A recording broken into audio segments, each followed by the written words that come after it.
खानापूर तालुक्यातील नागनाथ नगर येथील ग्रामदैवत आणि जागृत देवस्थान श्री नागनाथ देवाच्या यात्रेला मोठी परंपरा आहे।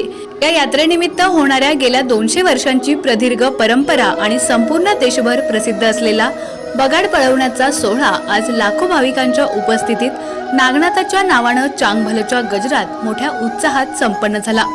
या सोहळ्यावेळी भाविकांनी गुलाल व भंडाऱ्याची उधळण करत केलेल्या नागनाथाच्या नावानं चांगभलच्या जयघोषानं संपूर्ण नागनाथ नगरी दुमदुमून गेली।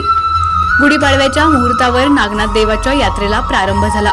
गुढीपाडव्या दिवशी सर्व गावकरी मंदिरात एकत्र येऊन लिंब खाण्याचा सामुदायिक कार्यक्रम पार पडला। त्यानंतर सर्व जाती धर्माचे लोक व मानकऱ्यांनी एकत्रित येऊन बगाडाच्या बांधणी केली।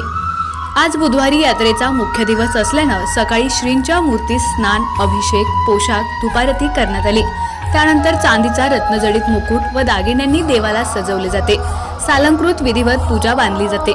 याच दिवशी भाविक नवसाचे पोशाख देवाला आहेर स्वरूपात अर्पण करतात। बगाड पळविण्याचा सोहळा संपूर्ण देशभरात प्रसिद्ध आहे। नागनाथ नगर परिसरातील पाहुण्यांचे, तालुक्यातील भाविकांचे नवसाचे सुमारे 250 बैलजोड्या बगाड पळवण्यासाठी दाखल झाल्या होत्या। सायंकाळी 4 वाजल्यापासून परंपरा असणाऱ्या बगाड पळवण्याच्या सोहळ्यास सुरुवात झाली। प्रारंभी मानाच्या बगाडांना बैलजोड्या झुपण्यात आल्या। एका बैलजोडीस मंदिराभोवती बगाडाचा एकच फेरा देण्यात येत होता। उंचच्या उंच शीड असणाऱ्या दगडी चाके असलेल्या बगाडांना बैलजोडीत झुपून पळविण्याचा सोहळा मोठ्या भक्तिमय वातावरणात संपन्न झाला। बगाड पळविण्याच्या सोहळ्यावेळी भाविकांनी गुलाल व भंडाऱ्याची उधळण करत नागनाथाच्या नावानं चांगभलच्या जयघोषानं संपूर्ण नागनाथ नगरी दुमदुमून गेली होती। यावेळी यात्रा कमिटीचे सर्व सदस्य, भाविक व ग्रामस्थ मोठ्या संख्येने उपस्थित होते।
नागवडी गावात आलो आहोत।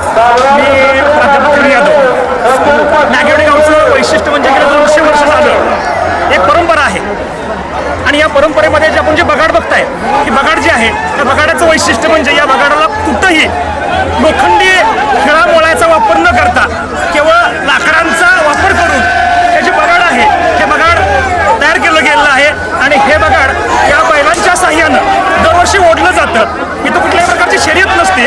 बैलांची असणारी ताकद जुन्या कालखंडाची बैल होती, ताकदीची बैल होती आणि या ताकदीची बैल ही काळात ताकदीनं ओढत होती आणि यांची ही ताकद जपण्याचं एक परंपरा जी आहे ती गेले 200 वर्ष आमच्या नागवडी गावात जपली गेलेली आहे आणि ती परंपरा अशीच अखंडपणे अजूनही पुढे चालू राहणार आहे। आसपासच्या पंचकृषीमधील सर्व बैलजोडी प्रेमी इथे येतात आणि हा गाडा ओढतात।